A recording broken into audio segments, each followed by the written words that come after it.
Welcome to the Tech Talks Daily Podcast, where you can learn and be inspired by real-world examples of how technology is transforming businesses and reshaping industries in a language everyone can understand. Here is your host, Neil C. Hughes. Welcome back to the Tech Talks Daily Podcast, where every day I explore a different industry and learn how it's being transformed by technology.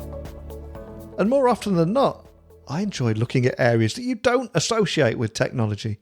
So today, I wanted to discuss the evolution of restaurant tech, especially as consumers are developing and expectations are being reshaped.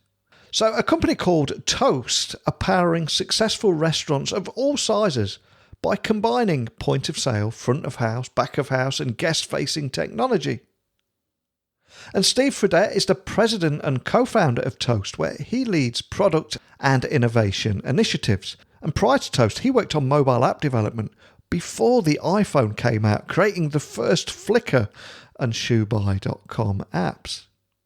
So today, I'm going to take your earballs all the way to Boston in the US so we can talk with Steve about how the growth of voice ordering could impact restaurants in 2020 and beyond. And also how technology is up-leveling the customer experience in the restaurant setting. But enough from me. Let's get Steve Fredette on the show now. So a massive warm welcome to the show, Steve. Can you tell the listeners a little about who you are and what you do? Hi, great. Yeah, thanks for having me. So I'm Steve Fredette, co-founder and president of Toast. And we are a restaurant software company. So software and technology. We build hardware as well, actually. So we build things like point of sale, payment platforms, loyalty programs, marketing programs, employee management, and a whole suite of software that helps restaurants of any size run their business. I'm so excited to get you on the show today, Steve, because on this daily tech podcast, I love exploring how technology is transforming areas that you don't automatically associate with technology. So bearing that in mind, can you tell me a little bit more about how you've seen the evolution of restaurant technology?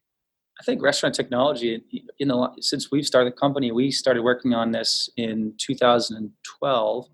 It's come a long way. We could not get anyone to give us money in those days. And we would have venture capitalists tell us that they don't invest in anybody who sells to hospitals, K through 12 education, or restaurants because they're cheap and so they don't spend a lot of money and so you can't sustain a direct sales team, and they don't Google search anything because they're not tech savvy and so you can't do internet marketing. And they're public businesses, so everybody has their phone number. So high velocity cold calling doesn't work either. So we just don't invest in those categories. We had exactly what venture capitalists told us. And at the time, they would look at Micros, or they would look at NCR Aloha, which were the two leading point of sale systems for restaurants at the time. And they were just old and dodgy things that were built in 1993 when Windows 3.1 came out. So you would go into a restaurant, you wouldn't look at that as a technology system that was really worth a lot of money. And you'd look at the financial statements of those companies and say, well, they're mostly hardware businesses and services business, and they make very little money on software. So this is not a very exciting industry at all to go into. So restaurant technology, even just 7 years ago, was pretty sleepy. And I think that's changed a lot in the last 7 years. And some of that comes from the bill. I think it was $20 billion I calculated at one point that's gone into delivery companies for restaurants in the last 5 years or so, with Uber Eats and Grubhub and DoorDash and Postmates here in the US, but with Rappi in South America and Takeaway.com and Deliveroo and Just Eat. And I mean, the list goes on. There's a lot going on across the world with restaurant food delivery. And so that's, I think, caused it to heat up quite a bit. But also companies like Toast ourselves, I think people are paying attention to what we've been able to do in bringing restaurants into the 21st century with our technology. Mainly, we were riding on the wave of tablet and cloud, and helping restaurants take that 20-year-old software that I mentioned that was started in 93 with Windows 3.1 and taking it into the modern age. So that's what we've really been able to do. And that's caused us to have a great deal of success as a result. And I think now it's a very exciting space.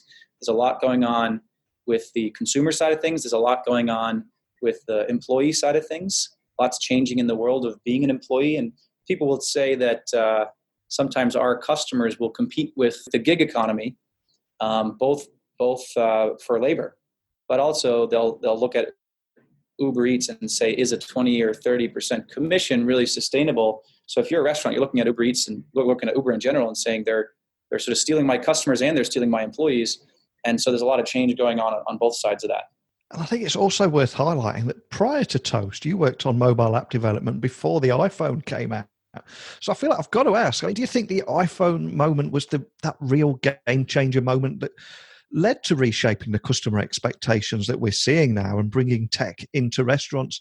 Or has it always been an early adopting industry from what you've seen? I haven't seen restaurants to be the most early adopting industry in general. I think restaurants are pretty, I'd say food is quite timeless. Let's just start with food in general. Right? We've been eating for a long time, I think, in history. We don't have photosynthesis yet in our skin, so food is pretty timeless. Restaurants themselves are pretty old too. If you think about the taverns and the pubs that went back hundreds and thousands of years, but also then the modern restaurants starting from the French Revolution, that's now a couple hundred years old now or more. So restaurants are a pretty timeless thing, and the act of cooking a great meal, delivering great service, it's not something that technology is necessarily required for. However, technology enhances that experience quite a bit. And I think in the modern restaurant, you increasingly need more and more technology to be successful and to compete, both for diners, but also to make the customer experience in the store efficient and a positive digital experience that your customers now increasingly expect. And I do think that comes from the iPhone and customer experience and expectations changing. We expect to be able to use our phones as the remote control for the world. I think that Danny Meyer, who spoke at our company kickoff event this year, made a comment along those lines. He said, in restaurateurs, we need to not stick our head in the sand. We need to recognize that the mobile phone is the remote control for the world, and that's what our customers expect. And we need to meet them where they are. And there is a lot of talk around voice technology at the moment. In fact, before we started recording this podcast, you and I were talking about meeting room technology. But how do you think the growth of voice ordering will impact restaurants, especially in 2020? I think voice orders is interesting. It's something we have to watch. There is an interesting question about as ordering shifts from people calling on the phone to digital. I mean, a lot of the reasons why you saw people very excited about digital ordering and the delivery space that we just talked about was because they looked at the revenue that was coming in on the phone and this is analog channels, and maybe 10% of restaurant revenue was delivery and takeout orders. And they did see that growing. So you see more and more delivery and takeout orders, but then you see that 10%, of which less than 10% was digital, massive shift to digital. And so in that world, you're going to see less and less voice, less and less phone calls, and more apps or online orders or kiosk orders. And so where does voice fit into that? If voice itself is a shrinking portion of orders, I think it's a good question to ask. I think it still has a place. I think there's still certain times when voice is better. I mean, one example I always like to give is when I'm driving the car, I'm not going to be using my apps. And in fact, Massachusetts is passing a law now that's making it illegal to use your phone when you drive unless it's hands-free. And so when Amazon has Amazon Auto and that comes out, when Google Auto comes out, I think you'll be able to talk to your car like you can your Alexa or your Google Home device. And you'll be able to say, okay, Google, can you get me dinner tonight? And Google will say, yes, where would you like to order it from? And you'll say, how about the pizza restaurant down the street from me? Which is the one that's closest and can get the food there fastest? And it'll give you a suggestion. You'll say, okay, I'll have a cheese pizza and in a garden salad. And they'll say, okay, it'll be there in 20 minutes. Would you like to use your Google Pay account? And you'll say, yes, and you're done. So I think that there's times, certainly people are not, I don't see the world of commuting going away, right? Self-driving cars doesn't mean we commute less. It probably means we commute more. So we'll be spending our time in the car. Now, maybe with self-driving cars, we can now actually just use our phones. And so some of that goes away. But I think that there's whenever we're busy using our hands, then the voice interface is still quite good. I also think that when you know what you want, voice is better. It's a natural experience. I can say what I want rather than having to learn the user experience. First time I used the McDonald's kiosk, I found myself thinking, this is not easier to use than just going up to the counter. And I used it only because there was a line, and then I sort of got used to it. But it took me multiple trips using the McDonald's kiosk before I really got used to it. So I think that the idea of voice is I can just say what I want, and the voice interface has to learn me rather than me learning that interface. And I think there's a lot of value to that. So I think voice is good for that. I think drive-through is still a use case where you'll see voice and not as much pre-ordering. Drive-through tends to be something where, again, I'm on the road, I'm in the car, and I just want to stop on the side of the road and get something really fast. And so that's still quite conducive for voice. So I think you'll see voice in a lot of places. I'm not sure you're going to see it as much as you do today. I think there'll be some erosion of voice, but I think it'll still be relevant. I'm glad you mentioned the McDonald's kiosk situation there. Is there a side of you that feels a bit uncomfortable about ordering your food by touching a screen that's been touched by 500 other people before you eat your burger? Do you think that's a problem? Yeah, you know what? It never crossed my mind. I guess that's not I'm not enough of a germaphobe. Maybe you're going to have to put bottles of Purell, though, in the kiosk design. It'll be interesting to see if the hardware manufacturers make space for that. But that's a good question. Yeah, man, I've unveiled myself as a germaphobe now. But well, you know what? My mom used to always tell me, don't touch that money. It's dirty. She wouldn't like when I touched a quarter, or a dime or a nickel or a penny. She would tell me that was dirty, or even a dollar bill. How many people have touched that? So this is just the digital version of that. Yeah, absolutely. And there is a lot of talk now around the rising, the experience economy and the rising expectations of customers. So in your opinion, how does technology up-level that customer experience in a restaurant setting? Are you seeing any big changes there? I kind of think about two different things when it comes to technology making a better experience. One of them is, give me the ability to do something myself when I want to, right? And that empowers me as a user to have more control. And so that empowerment of users through self-service technology interfaces, I think is really powerful. And the McDonald's kiosk is a great example of that. The other thing is there's certain times, and the example of voice was exactly one of those. I don't want to learn the experience. It's not better.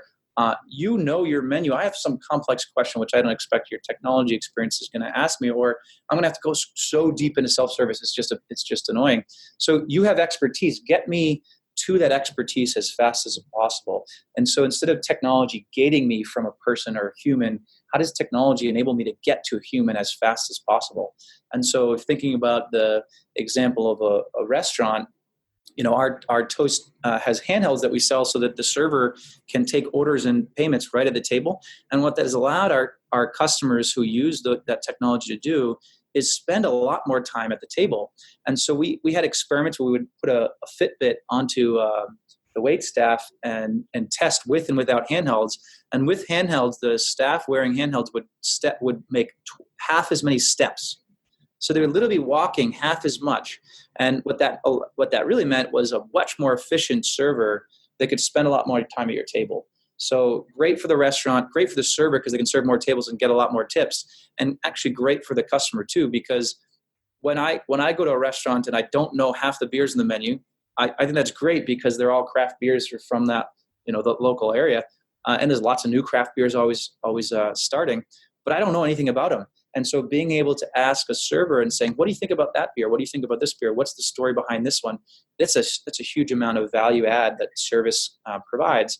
But if the technology allows that server to be at my table twice as often, that's a better customer experience. So get me to that expert faster by automating things that get in the way of service today. I love that use case, especially how you're using data to make data-driven decisions and highlight the real impact that technology is making. But for anyone listening that's hearing about Toast for the very first time, can you tell the listeners a little more about the kind of problems that you're solving for your customers, and also what makes Toast unique from all the other solutions out there in the restaurant industry? Well, I think we touched on a couple things earlier, the idea of how do we help our customers with the disruption that's going on in the consumer ordering side of spaces with all the delivery, with kiosks, handhelds that allow you to kind of have more time with your server. So we're spending a lot of time thinking about the customer experience. In fact, our mission at Toast is to empower restaurants, restaurant community, actually, which goes beyond just the restaurant, to empower the restaurant community to delight guests, do what they love, and thrive. And so delight guests is there's a lot of things that are changing that we touched on. Do what they love is about getting back. Typically, restaurateurs open a restaurant because they want to cook or they want to deliver delightful service. They want to deliver hospitality, create someone's magical moment around an anniversary or a date or a birthday and so on. But it's not often because they want to deal with managing a business, and whether that's the hiring and firing and performance management of staff, or whether that's the financial management to know that the best business is not doing so well this month or has a cash flow problem. And so even things as simple as Toast Capital, which we launched last month, can be tremendously valuable tool for our customers to help manage cash. Maybe a dishwasher breaks, they got to buy a new dishwasher. That's an unforeseen cash expense. Maybe they want to open a patio, but they don't have the cash to do it. And so they see a growth opportunity for their ability to do that. That's something that we're working on to help restaurants manage the business side. Maybe we're helping it make it really easy for them to run payroll. We just launched our Toast Payroll product, make it really seamlessly integrated between the time clock that typically exists in the point of sale side of the system and the payroll management, which is typically happens outside that. And there's a lot of time restaurateurs can spend just getting that data to work together. So we had one customer that said, I think he's somewhere in Utah or Colorado. He used to spend all day every 2 weeks running payroll. And now with Toast Payroll integrated, he takes him half an hour and he skis every other Friday. That's just what he loves to do. So we talk about how do we get people back to doing what they love. Some people want to get back to the kitchen. Some people want to get back to the front of the house and their guests. Some people want to go skiing. And that's great. We're making the technology simpler, helping them deal with the business aspects of managing employees, managing staff, managing the financials, managing the operations, so they can do what they love. And then thrive is the last piece. So how do we help restaurateurs thrive? And so we're in early beta right now of a marketing product. So I don't want to talk too much about that since it's not been announced yet. But we think that that's an example where how can we help our customers get more people in the door, whether they're attracting new guests or using our loyalty programs to get existing guests to come back more often, or using our campaign tools to upsell items. Maybe that this guest would love this dessert, would love this appetizer, and you can get them to order more per time that they come in. Those are the types of things that we can do to help a restaurateur thrive. And another area that fascinates me in the tech industry is research and development investment, because I think it was Huawei I spoke to last year. I think they invested $15 billion in 1 year, and as a result, they're now the number 2 phone manufacturer in the world. But what caught my attention when I was researching you guys was that I read that you're planning to invest $1 billion in research and development over the next 5 years, which is incredibly exciting and incredibly forward-thinking. But can you tell me more about that and why you think it's so important at Toast? Yeah, and I don't know. I feel like I didn't quite answer your other question about what makes us unique in the past, in the last question. So maybe we can tie those two together. I think one thing that makes Toast unique is that we only focus on restaurants, and many of the other technology players that will build a product that you could use in a restaurant aren't exclusively focused on that industry. And so we believe that allows us to build the most purpose-built product where we really can understand our customer base and build exactly what they need. I think another thing that makes us unique is that we are building a whole suite of products that are going to seamlessly work together. And frankly, I believe we can offer those products together at a much lower price than offering each of those products independently. And so I think it's a great thing for our customers if they can get a whole suite of products that seamlessly work together, that they're easy to use because they know how to use one, they know how to use the others, and they're offered for a lower price overall. I think that's a great thing for our customers, and I think that makes us unique. One thing that requires to make that work is a lot of investment into product and a lot of R&D work. So I think that where that $1 billion aspiration comes from is we believe there's a lot of opportunity to build a lot more for our customers to really help them to help them build better restaurant businesses. And $1 billion is not that much in the scheme of large restaurant chains that are collectively investing many billions of dollars into their own technology.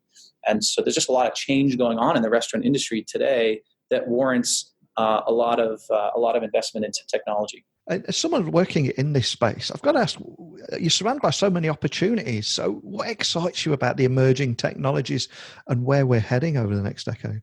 I'm watching AI closely, and I think our customers are too. When we talk to our customers about what do they think about AI, they'll tell us 20 or 30 different things that they're all trying, uniquely. So there hasn't seemed to be a lot of convergence about what that means yet in terms of how it impacts the restaurants. But certainly our customers are paying attention and trying any number of different things that are out there that they can experiment with.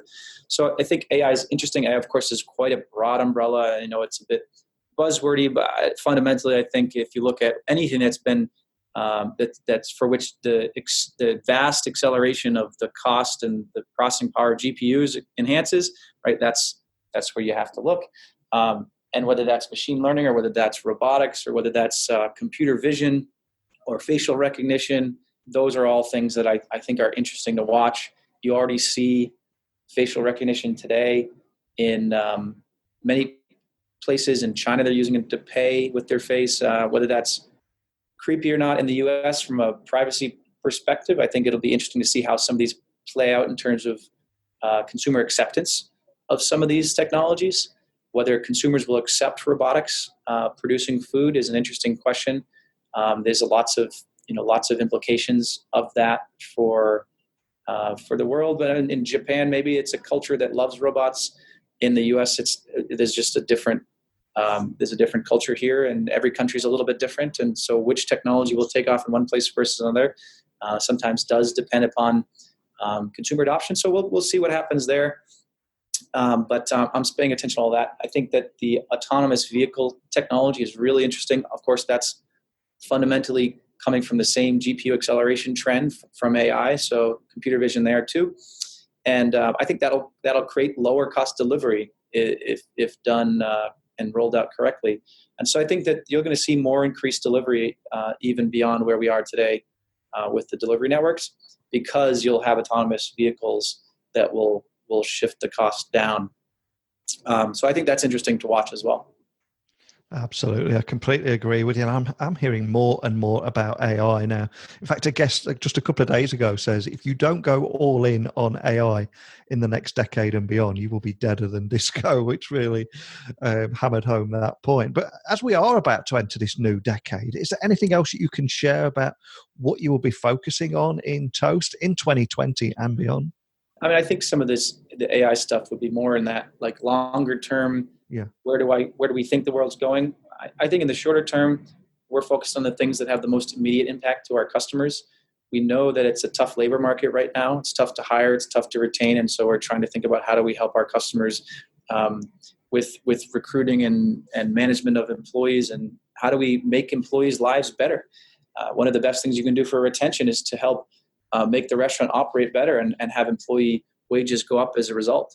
And so we love hearing things like our handhelds make servers make more in tips, and that goes up a lot. One of the examples is the odd duck case study that I know the Toast team quotes a lot, where server tips went up $7,000 a year. That's phenomenal. So what else can we do that has that kind of impact to the restaurant employee? That's very meaningful. So we think about all sorts of things around labor. The other thing we think is interesting in 2020 is to look at some of the guest side of things too. How can we help our customers with marketing, with guest retention? How do we help our customers keep track of food trends? I think is an interesting question in the future as well. So there's always a lot changing the food world right now. There's a huge, I think, upswing in people's consideration about the sustainability of the food ecosystem and the healthfulness of the food ecosystem. And so I think those two major macro trends are driving a lot of food trends. You see this sort of Beyond Meat IPO this year has created a lot of buzz. It's not trading at what it was when it IPO'd, but it's still, I think, something that people are paying very close attention to. And you're seeing the Impossible Whopper have great sales. You're seeing Dunkin' Donuts roll out a plant-based food item. And so I think there's a lot of changes going on in the food ecosystem that will naturally trickle through to a lot of restaurants, maybe not all, but many restaurants in the future that don't have those items on their menu are going to be looking at whether those things are important for their customer base in their local environment. So, what will be successful in San Antonio, Texas is not necessarily the same thing that will be successful in Fargo, North Dakota, or that will be successful in downtown Manhattan, New York City, right? So how can we as a company using technology help our customers to identify the relevant food trends that are shaping the world today and what's relevant to their very specific local environment with their very specific type of customer and their food cuisine type? I think that's exciting. I mean, I think there's a little bit of that one itself is pretty far out there. I'm not sure. I'm not going to tell you we're going to come up with that next year, but I do think there's a lot going on in the food world as well that's worth paying attention to as a technology company. Well, we've covered so much ground in only 30 minutes in our chat today. So for anyone listening that's got more questions or they want to find you online and find out a little bit more information or contact your team, could you just point them in the best direction of finding you? Yeah, absolutely. You can find more about us at our website online, toasttab.com, toast, TOASTTAB.com, and ton of great information there on our website. And you can certainly read our blog. There's a lot of great content there. And Google search lots of things about Toast Inc. or Toast Tab, Toast Restaurant software, Toast Restaurant POS. You'll find us. Excellent. Well, I always say at the end of every episode that technology works best when it brings people together.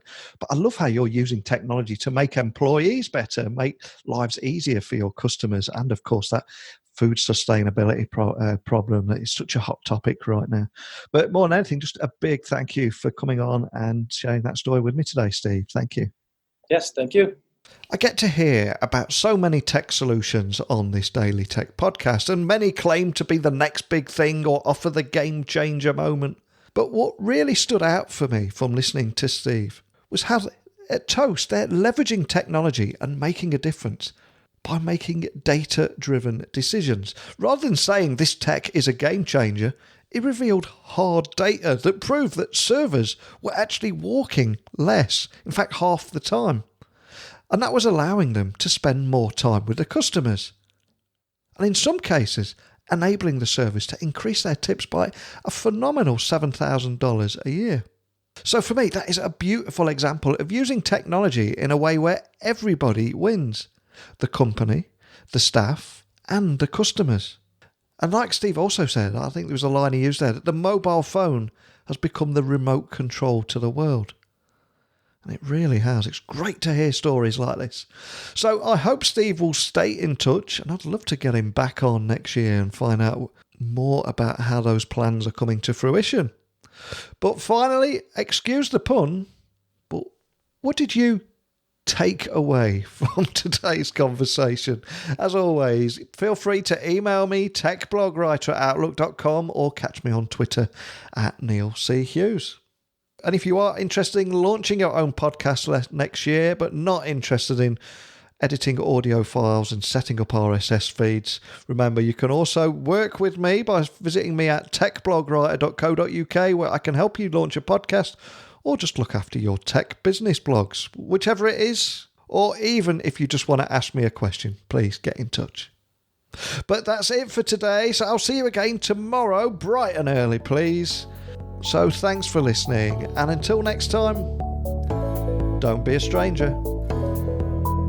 Thank you for listening to the Tech Talks Daily Podcast with Neil C. Hughes. Remember, technology works best when it brings people together.